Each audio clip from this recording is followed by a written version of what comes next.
Hello friend, this is me Anuj Mishra. Welcome to our YouTube channel. Here is all. After too much time, after a big gap, we are meeting here. Meeting here. I'm starting from here. Today's our topic is the French Revolution. That's related to the world history.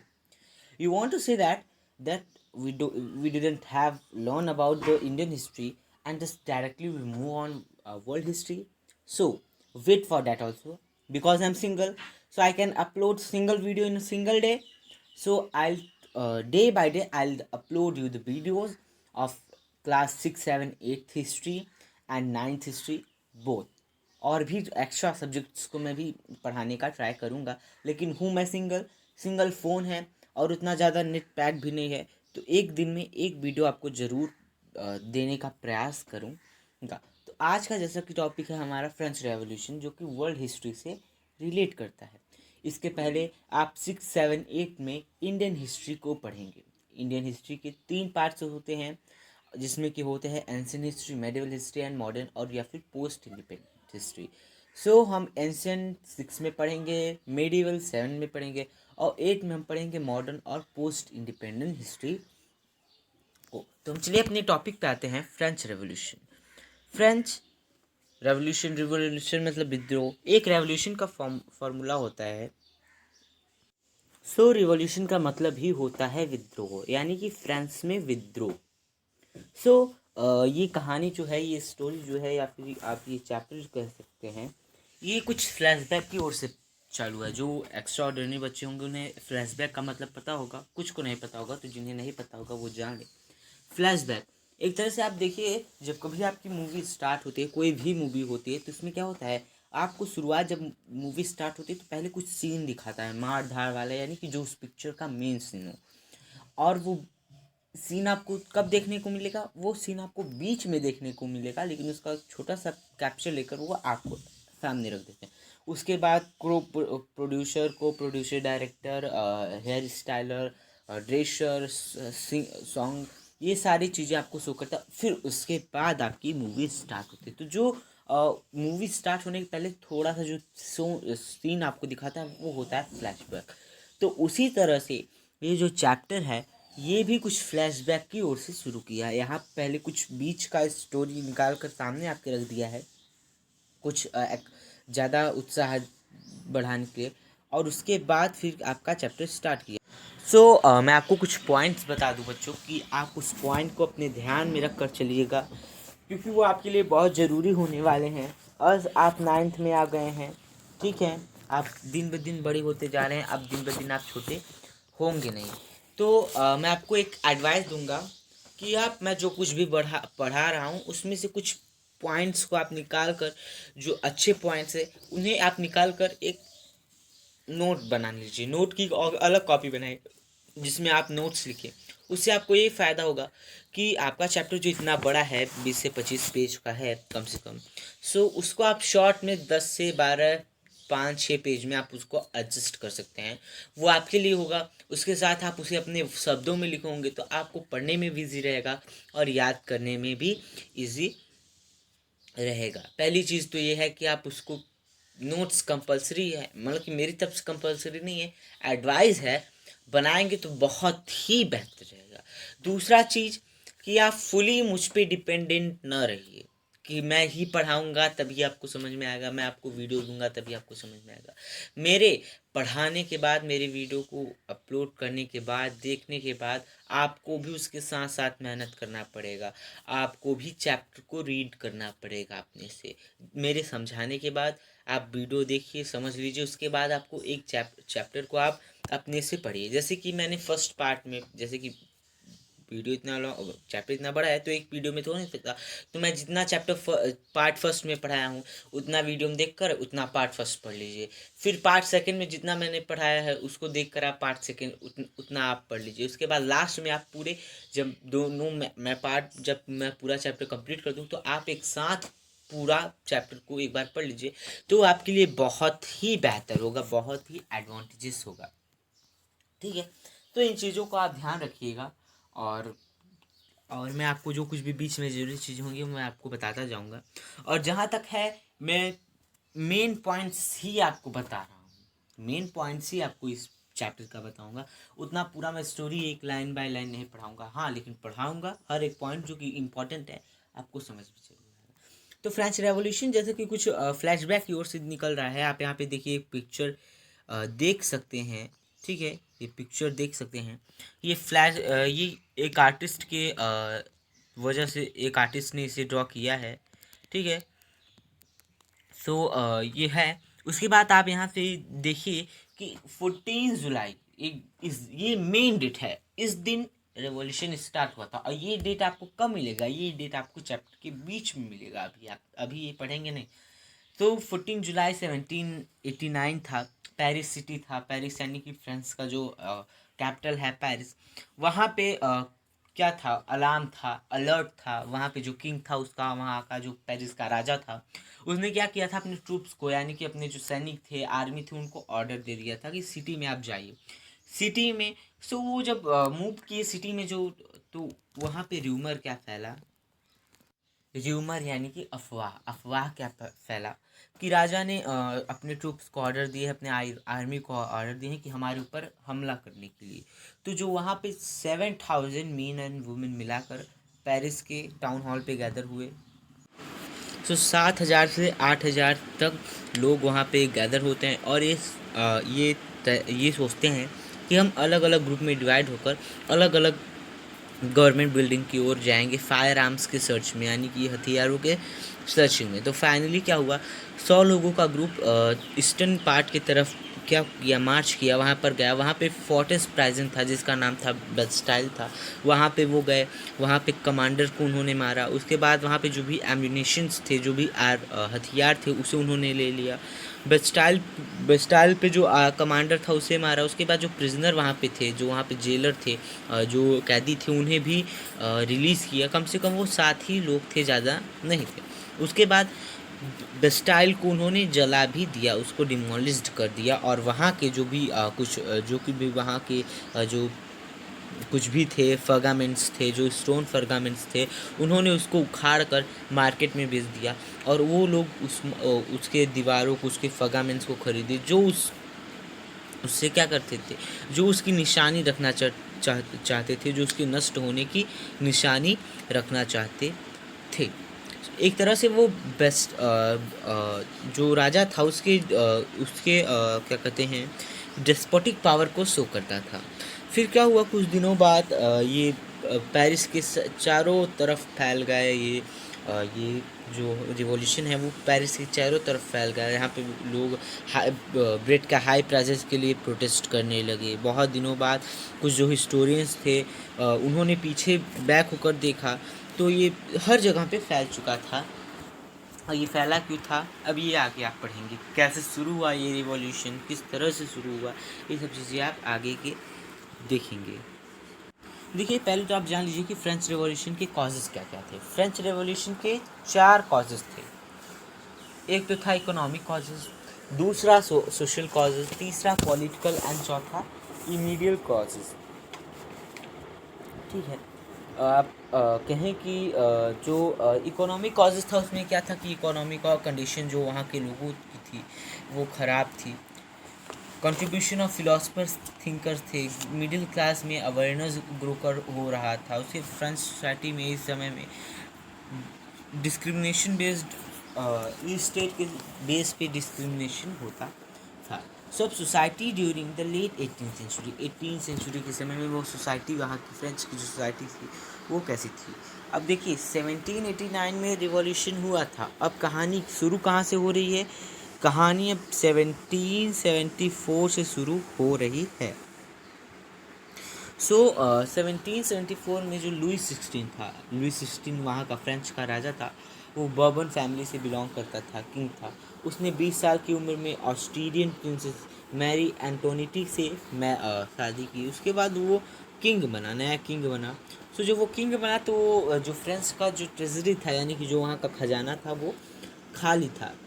वो इसलिए खाली था कि जो Wars होते थे, जिस Wars में फ्रांस ने अदर कंट्रीज़ को सपोर्ट किया उसमें आज़ादी पाने में, उसमें वो सारे के सारे पैसे बहा दिए, फाइनेंशियल रिसोर्सेज को दे दिए। उसके बाद वो जो वर्साइल पैलेस था, वर्साइल्स पैलेस यानी कि जहाँ पे राजा महाराजा लुइस 16 का परिवार और वो रहता था, उस पैलेस को वर्साइल्स कहते थे। उसको मेंटेन करने में, उसके कॉस्ट को देने में उतना पैसा लग गया। लुइस 16 ने 13 अमेरिकन कॉलोनीज़ को भी क्या किया था, सपोर्ट किया था, जैसे मैंने बताया, इंडिपेंडेंस लेने में ब्रिटेन से। सो ये बहुत सारी चीज़ें खर्च होती थी। उसके बाद क्या किया, जो लुइस 16 था, वो लोन लेंडर्स को क्या किया, प्रेशराइज कर रहा था कि आप अगर लोन दे रहे हो किसी स्टेट, थर्ड स्टेट, पहले तो वहाँ की जो सोसाइटी थी वो 3 स्टेट में डिवाइड हुई थी, आप यहाँ पे देख सकते हैं। 3 स्टेट में, फर्स्ट स्टेट में क्लर्जी थे, क्लर्जी यानी कि पुरोहित, पंडित, ये सब हो गए। सेकंड स्टेट में नोबिलिटी, ये राजा, राजा के रिश्तेदार, मंत्री, ये सब। उसके बाद थर्ड स्टेट में थर्ड स्टेट में और जो लोग थे, और थर्ड स्टेट में भी 3 पार्ट था।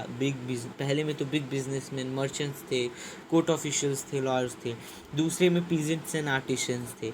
तीसरे में स्मॉल पीजन, लैंडलेस लेबर्स और सर्वेंट थे। तो ये सोसाइटी उसकी, वहाँ की फ्रेंच की 3 बेस पे क्या हुई थी, डिवाइड हुई थी।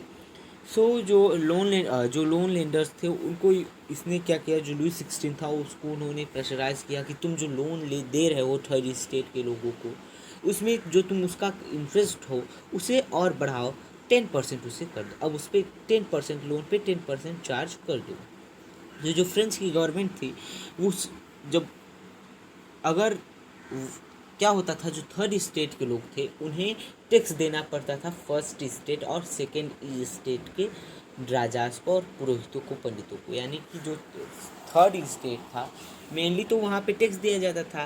कुछ भी होता, ग्रेन होता, पैसा होता, या फिर जो कुछ भी इकोनॉमिक थी वहाँ की, वहाँ से उसको अपने में से कुछ हिस्सा राजा को देना पड़ता, कुछ हिस्सा क्लर्जीज को देना पड़ता। यानी कि अगर कोई भी कुछ भी करता, कमाता या फिर कुछ भी ग्रेन होता, तो उसे 2 जगह टैक्स भरने पड़ते थे, एक नोबिलिटीज़ को, दूसरा क्लर्जीज को। वहाँ पे क्या हो रहा था कि लेंडर्स को जब उसने किया, तो लेंडर्स कौन थे, लेंडर थर्ड स्टेट के जो बड़े फर्स्ट पे थे, जो मर्चेंट्स थे, बिग बिजनेसमैन थे, वो लोन लेंडर्स थे।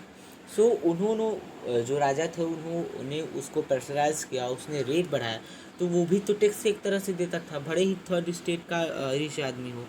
तो वो लोन पे टैक्स बढ़ाया तो उसे 10% पे मिला, तो उसने कुछ क्लर्जीज को दिया, कुछ नोबेल्स को दिया।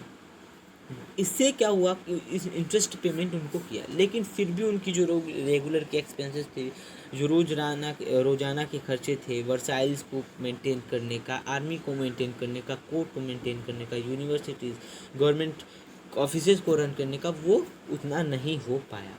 उसके बाद क्या किया, जो राजा था वहाँ का, फेडरल, मैंने जैसे कि आपको बताया, फ्रेंच सोसाइटी ने 3 सेंचुरी 3 भागों में डिवाइड हुआ था। Third state, first state, second state, third state, और थर्ड स्टेट लोगों को ही सिर्फ पैसा भरना पड़ता था, टैक्स देना पड़ता था। तो जो 1789 के पहले तक जो फ्रांस था, वहाँ पे ओल्ड रिजीम यानी कि पुराने रीति रिवाजों को ही फॉलो किया जाता था, जो पुराने रूल्स थे, रेगुलेशंस थे, उनको ही फॉलो किया जाता था। फिर 1789 के बाद नए रूल्स निकले। यहाँ पे क्या हुआ, जो फ्रेंच सोसाइटी थी वो उसने स्टेट का सिस्टम ऑर्गेनाइज किया। उस ईस्ट स्टेट में जो 3 स्टेट्स डिवाइड हुए थे, first state clergy, second state noble and third state जो थे, थर्ड स्टेट में पीजेंट्स की जो संख्या थी पूरे पॉपुलेशन में 90% ऑफ पीजेंट थे फ्रेंच में। हाउएवर वो बहुत कम ही लैंड को क्या करते थे, ऑक्यूपाई करते थे और यूज़ करते थे। अब जैसे क्या हुआ, इतना बड़ा लैंड है, 90% भले ही पीजेंट्स हैं, 90% भले ही पीजेंट्स हैं, लेकिन वो यूज़ बस इतना अमाउंट ऑफ लैंड को वो यूज़ करते थे अपने रहने, खाने, हर एक चीज़ के लिए, वो बस इतना ही यूज़ करते थे। भले ही फ्रेंच में उनकी पॉपुलेशन ज़्यादा हो कल्टीवेशन के लिए, रहने के लिए, और 60% ऑफ जो लैंड था, और जो इतना बाकी का लैंड था, वो नोबल्स, चर्च और थर्ड स्टेट के जो रिच मेंबर्स थे उनके द्वारा इतना यूज़ किया जाता था, और इतना पीजेंट्स के द्वारा। तो जो member of first two state थे, जो पहले दो स्टेट के मेंबर्स थे, क्लर्जीज नोबेलिटीज़ के, वहाँ के जो मेंबर्स थे, उन्हें क्या होता था, वेट अ मिनट, तो वो जो फर्स्ट स्टेट और सेकंड स्टेट के जो लोग थे, क्लर्जीज थे, नोबलिटी थे, उनको कुछ प्रिविलेजेस दिए जाते थे। प्रिविलेजेस यानी कि विशेषाधिकार, उन्हें बर्थ से ही विशेषाधिकार दिए जाते थे। उन्हें कार्य नहीं करना पड़ता था, कहीं पे भी कुछ नहीं करना पड़ता था, तो उन्हें जन्म सिद्ध अधिकार जैसे कि विशेषाधिकार उन्हें जन्म से ही दिया जाता था कि आप अच्छे से रहेंगे, खाएंगे, पिएंगे। और the most important of these was expectation from paying tax to the state. और एक तो सबसे बड़ी थी कि वो टैक्स पे नहीं करते थे, वो टैक्स लेते थे। सो नोबल जो फेडरल प्रिविलेजेस थे, वो विशेषाधिकार को एंजॉय करते थे। पीजेंट्स ऑबलाइज किए जाते थे। पीजेंट से क्या करते थे, पीजेंट से वो टैक्स को एक्सट्रैक्ट करते थे। उसके बाद जो थर्ड स्टेट के लोग थे, उनसे अपने हाउस होल्ड वर्क्स करवाते थे, हाउस के वर्क्स करवाते थे, फील्ड के वर्क्स करवाते थे, सर्वेंट बना कर रखते थे, ये तमाम चीज़ें वो करवाते थे। सो जो चर्च था, जो चर्च टैक्स लेता था, उसे क्या बोलता था, बोला जाता था टाइथ। पीजेंट से जो चर्च टैक्स लेता वो टाइथ था। और all member of third state के हर एक मेंबर को क्या होता था, टैक्स पे करना पड़ता था। और जो डायरेक्ट टैक्स था, टाइल था। A number of indirect taxes were levied on articles of everyday consumption like salt और tobacco। दो तरह का टैक्स होता है, एक डायरेक्ट टैक्स और एक इनडायरेक्ट टैक्स। डायरेक्ट टैक्स वो होता है जो कि हम डायरेक्टली क्लर्जीज को देते हैं, डायरेक्टली नोबेलिटीज़ को देते हैं कि आपका इतना हुआ शेयर, आप इतना ले लीजिए, ये तो डायरेक्ट टैक्स हो गया। दूसरा इनडायरेक्ट टैक्स क्या होता है, अब जैसे कि दुकान कौन खोला है, दुकान थर्ड स्टेट के जो बड़े लोग हैं वो खोले हैं, तो उन्हें भी टैक्स देना पड़ता है। तो वो जो सामान बेचते थे उस पर भी वो टैक्स लगाते थे। तो जब उस पर वो टैक्स लगाते थे, तो जो और नीचे के लोग थे वो उस टैक्स, वो सामान को खरीदते थे, तो उनमें भी उन्हें टैक्स देना पड़ता था। तो फिर जब वो जो और छोटे लोग थे वो टैक्स देते थे दुकानदारों को, तो वो क्या करते थे, वो भी क्लर्जीज और नोबेलिटीज़ को टैक्स देते थे। तो एक तरह से भी जो थर्ड स्टेट है वो डायरेक्ट टैक्स भी दे रहा था और इनडायरेक्ट टैक्स भी दे रहा था। तो जो पूरा का पूरा टैक्स का जो बर्डन था वो सारा का सारा सिर्फ थर्ड स्टेट पे ही आया हुआ था। ठीक है। सो नेक्स्ट हमारा जो टॉपिक है वो है स्ट्रगल टू सर्वाइव, यानी कि जीने के लिए संघर्ष। जीने के लिए अब संघर्ष, अब वो जीने के लिए कैसे संघर्ष करेंगे। अब यहाँ पे देखिए क्या कहा जा रहा है कि 1759-15 में जो फ्रांस की जो पॉपुलेशन थी वो 23 मिलियन थी, और 1789 में जो फ्रांस की पॉपुलेशन थी वो 23 मिलियन से बढ़ के 28 मिलियन हो गई, यानी कि 5 मिलियन की बढ़ोतरी हो गई। सो अब क्या होता है, आपको मैं एग्जांपल देता हूँ। अब आपका घर है, आपके घर में 4 लोग रहते हैं। आपके घर में जो सबसे बड़ा है वो कमाता है, वो 15,000 रुपये कमाता है पर मंथ, 15,000 पर मंथ। और आप घर में 4 लोग रहते हैं, तो जो सबसे बड़ा था वो हर महीने 4 लोगों का राशन भराता था, हर एक चीज़ करता था, यानी कि जो वो 15,000 रुपये था उसमें वो 4 लोग आराम से रह जाते थे 15,000 में। लेकिन सडन ऑफ क्या हुआ, आपके कोई रिलेटिव्स आ गए, 2 रिलेटिव्स आ गए, तो आपके घर में आ गए। तो जब आप 4 लोगों का राशन भराते थे वो 1 महीने चलता था, तो जब 2 लोग और बढ़ गए तो आपका तब राशन तो कम पड़ जाएगा, क्योंकि पॉपुलेशन बढ़ा लेकिन राशन नहीं बढ़ा। पहली बात। दूसरी बात क्या है कि 15,000 रुपये पाता था, तो 15,000 में 4 बहुत अच्छे से रह जाते थे। अब 2 और आ गए हैं तो 2 को भी रखना पड़ेगा, 2 को रखना पड़ेगा, लेकिन क्या होगा, ससक मसक के रखना पड़ेगा, दिक्कत होगी बहुत। ठीक है। या फिर वेज बढ़े, पेमेंट बढ़े, 15 से 17 हो, लेकिन 15 ही है, तो वहाँ पे 2 लोग और बढ़ गए, उनका और खर्चा बढ़ गया। अब 15,000 4 के लिए था, अब 2 और बढ़ गए हैं। वेज नहीं बढ़ा कि चलो 2 बढ़ गए हैं तो वेतन तो भी बढ़ा, हमारा सैलरी भी तो बढ़ा, वो नहीं बढ़ा। तो इसी प्रकार से यहाँ पे बताया जा रहा है कि 1789 में जो पॉपुलेशन थी वो 23 मिलियन से 28 मिलियन हो गई। जब पॉपुलेशन बढ़ी तो वहाँ पे डिमांड ऑफ ग्रेन्स भी बढ़ा, फूड ग्रेन्स, जैसे कि 4 थे तो ठीक था, 2 और बढ़े तो उनको भी तो खाना चाहिए, तो जब 28 हो गए तो उन्हें खाना चाहिए होता था, जो डिमांड थी फूड ग्रेन्स की वो बढ़ी। लेकिन जो फूड प्रोडक्शन था वो डिमांड के साथ पेश यानी कि डिमांड की बराबरी नहीं कर सका कि चलो हाँ 7 लोगों का खाना चाहिए तो 7 लोगों का खाना हमारे घर में है, नहीं, 7 लोग थे, 4 लोग का खाना था। तो उसी प्रकार से 28 मिलियन लोग थे, उस प्रकार से जो फूड ग्रेन्स थे वो नहीं थे उनके साथ, उनके हिसाब से नहीं थे। तो जब चीज़ें कम पड़ी तो जो प्राइस ऑफ ब्रेड्स थे वो महंगे हो गए। जो स्टेपल मेजोरिटी है वहाँ की, स्टेबल डाइट है फ्रांस की, वो ब्रेड है, तो उसमें भी उसके रेट में भी क्या हुआ, रैपिडली रोज़ हो गया। उसके बाद जो वर्कर रोज़ के वर्कशॉप में काम करते थे वो उनके फिक्स वेजेस थे। तो चलो ये माना जाता कि आपका महंगाई बढ़ा तो आपका पैसा भी बढ़ गया, यानी कि क्या, आपका सैलरी बढ़ा।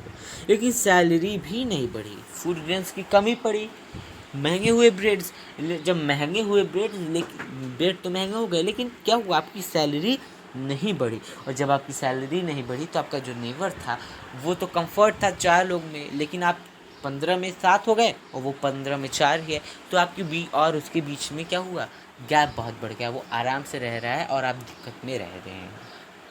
तो वहीं पे यहाँ पे कहा गया है कि 28-23 थे तो ठीक था, लेकिन जब 28 हुए तो 28 मिलियन जब बढ़े तो उनकी खाने के लिए भी सामान चाहिए, लेकिन खाने के लिए सामान चाहिए तो खाने का सामान बढ़ा नहीं। जब खाने का सामान नहीं बढ़ा पूरे कंट्री में तो उसकी जब लोगों के लिए ज़्यादा डिमांड हो गई, वो ज़्यादा पैसा देने को भी तैयार हो गए कि चलो मुझे इतने ये दो, मैं इतने तुम्हें दे रहा हूँ। तो वहाँ पे उसका प्राइस भी बढ़ा, प्राइस बढ़ा तो लोगों का सैलरी नहीं बढ़ा कि चलो हाँ प्राइस बढ़ा तो सैलरी हमारा बढ़ा दें, हम खरीदने लायक हो जाएं। सैलरी भी नहीं बढ़ा तो जो लोगों के बीच में दूरी थी गरीब और अमीर के बीच में वो और बढ़ गई। तो ऐसी चीज़ों को ही सब्सटेंसेस क्राइसिस कहते हैं, यानी कि जब ऐसी सिचुएशन आ जाती है कि जहाँ पे हमारी जो बेसिक नीड्स होती हैं लाइवलीहुड की, जो जीने के लिए जो बेसिक चीज़ें चाहिए होती हैं वो खतरे में आ जाती हैं, वो इंडेंजर्ड हो जाती हैं, तो वो सब्सटेंसेस क्राइसिस का फॉर्म दिया गया है। अब देखिए यहाँ पे ये जो चार्ट दिया गया है ये बहुत ही बेहतर चार्ट है, आप इसे एक बार ज़रूर देखिएगा। यहाँ पे क्या कहा गया है कि बैड हार्वेस्ट हुआ, क्या हुई, खेती अच्छी नहीं हुई। तो जब खेती अच्छी नहीं हुई तो क्या, ग्रेन्स अच्छे नहीं पैदा हुए, ग्रेन्स अच्छे नहीं पैदा हुए तो जो फूड की प्राइस थी वो बढ़ गई। आप कभी काल देखते हैं जैसे कि जिस साल जो चीज़ नहीं होती, जैसे कि आप बाजरा ले लीजिए, बाजरा कहीं हुआ कहीं नहीं हुआ, तो जहाँ हुआ उनके पास है, लेकिन जहाँ नहीं हुआ वहाँ पे डिमांड बढ़ी, तो प्राइस वहाँ पे बढ़ गई, यानी कि जिसको ज़रूरत पड़ेगा वो तो खरीदेगा ही, हम चाहे कम दाम में बेचे चाहे ज़्यादा। तो बैड हार्वेस्ट हुआ, सिक्योरिटी हुई, ग्रेन्स की कमी पड़ी। उसके बाद जो फूड प्राइसेस थे वो महंगे हो गए। फूड प्राइसेस जब महंगे हुए तो जो गरीब लोग थे वो उसको खरीद नहीं पाए। जब गरीब खरीद नहीं पाए तो उनकी जो खरीदे नहीं तो खाए नहीं तो उनकी जो बॉडी हुई वो वीकर हो गई। क्या हुआ, वीक हो गए, वो कमज़ोर हो गए तो उनके अंदर बहुत सारी डिजीज़ हो गए। आपके अंदर डिजीज़ कब होती है, जब आप कमज़ोर पड़ जाते हैं। कमज़ोर पड़े तो क्या हुआ, नंबर्स ऑफ डेड बढ़ गए, डेथ की जो मरने की जो संख्या थी वो बढ़ गई। एक तो ये होगा कंडीशन। दूसरा क्या हुआ, जब गरीब लोग खरीद नहीं पाए तो खा नहीं पाए, और खरीदे नहीं तो वहाँ उनके बीच में झगड़ा होने लगा तो झगड़ा में भी मारपीट में नंबर ऑफ डेथ्स बढ़ गए। सो यहाँ पे नेक्स्ट हमारा जो टॉपिक है वो है a growing middle class envisages and and to privileges. So अब जो ग्रोइंग मिडिल क्लास था, यानी कि अब यहाँ पे थर्ड स्टेट में जो फर्स्ट स्टेट था, थर्ड स्टेट आप स्टेट पढ़ा उसमें 3 स्टेट थे, क्लर्जी नोबेलिटी, और थर्ड में 3 स्टेट थे। तो थर्ड का जो पहला कौन था, पहले में थे कौन, ऑफिशियल कोर्ट्स, ऑफिशियल लॉयर्स थे, मर्चेंट्स थे, बिग बिजनेसमैन थे, ये था। तो ये जब बढ़ते हैं तो जो विशेषाधिकार थे, जो जैसा कि आपने पढ़ा कि जो क्लर्जीज थे, नोबल्स थे, इनके पास बाय बर्थ प्रिविलेजेस थे। अब ये उनके प्रिविलेजेस को क्या करेंगे, ख़त्म करेंगे। उनके पास जो विशेषाधिकार थे कि हाँ हम शाही तरह से रहेंगे, हम बर्थ से ही शाही तरह से रहेंगे, अच्छा खाएंगे, अच्छा पहनेंगे, लोगों से हम सिर्फ टैक्स लेंगे, टैक्स देंगे नहीं, ये सब चीज़ें अब उनसे छीन ली जाएंगी। तो यहाँ पे क्या है कि जो पीजेंट्स और वर्कर्स थे, जब सिक्योरिटी हुई तो जो फूड ग्रेन्स, जो ब्रेड की दाम बढ़ी तो वहाँ पे जो पीजेंट थे, वर्कर्स थे, उन्होंने क्या किया, रिवॉल्ट चालू किया। उन्होंने रिवॉल्ट में पार्टिसिपेट किया कि जो टैक्स बढ़ा रहे हैं उसके खिलाफ, जो फूड सिक्योरिटी हो रहे हैं उसके खिलाफ। लेकिन उनके पास जो मीन्स की कमी थी, उनके पास उतना पैसा नहीं था, तो उनका जो प्रोग्राम था वो कोई मेजर एक्शन नहीं ले पाया, फिर कोई मेजर चेंजेस नहीं ला पाया इकोनॉमिक ऑर्डर में, सोशल इकोनॉमिक ऑर्डर में।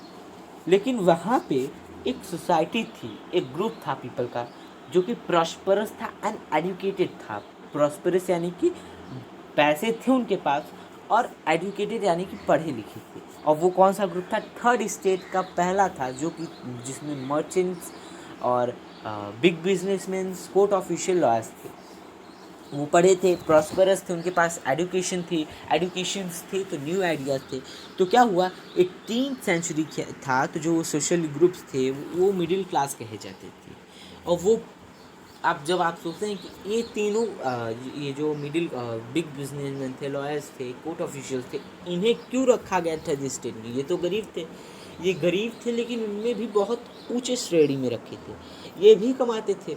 अब कोई भी कमाएगा। अब आप रह रहे हैं, जो छोटे थे, वर्कर्स थे, जो पीजेंट्स थे, पुअर वर्कर्स, पुअर पीजेंट थे, वो भी कमाते थे, लेकिन वो उतना कमा नहीं पाते थे। वो क्या करते थे, वो अपने ही गांव, अपने शहर में कार्य करते थे नौकरों की तरह। लेकिन ये जो लोग थे, ये ओवरसीज ट्रेड करते थे। ओवरसीज ट्रेड क्या होता था कि इन्हें जब पैसा कमाना होता था, तो ये क्या करते थे, ओवरसी ट्रेड, सीज के उस पार ट्रेड करते थे, मैंने चीज़ों को बनाते थे, जो कि वूल और सिल्क टेक्सटाइल थी, या तो उसे कंट्री के बाहर सी के दूसरे टाइप एक्सपोर्ट करते थे, या फिर जो बड़े सोसाइटी के बड़े जो लोग थे, अगर अमीर लोग थे, वो उसे खरीदते थे। सो इन एडिशन क्या हुआ, जो मर्चेंट्स थे, वो मर्चेंट्स और मैन्युफैक्चरर्स तो ये थर्ड स्टेज में थे, लेकिन उनके साथ साथ कुछ प्रोफेशनलिस्ट भी थे, मर्चेंट ट्रेडर्स थे। क्यों? क्योंकि ये तो ओवरसीज ट्रेड करते थे। उनके साथ क्या थे, कुछ प्रोफेशनल्स भी थे, जैसे कि लॉयर्स हो गए, कोर्ट ऑफिशियल्स हो गए, एडमिनिस्ट्रेटिव ऑफिशियल्स हो गए, ये भी उनमें थे, ये भी एजुकेटेड थे, ये भी प्रॉस्परस थे।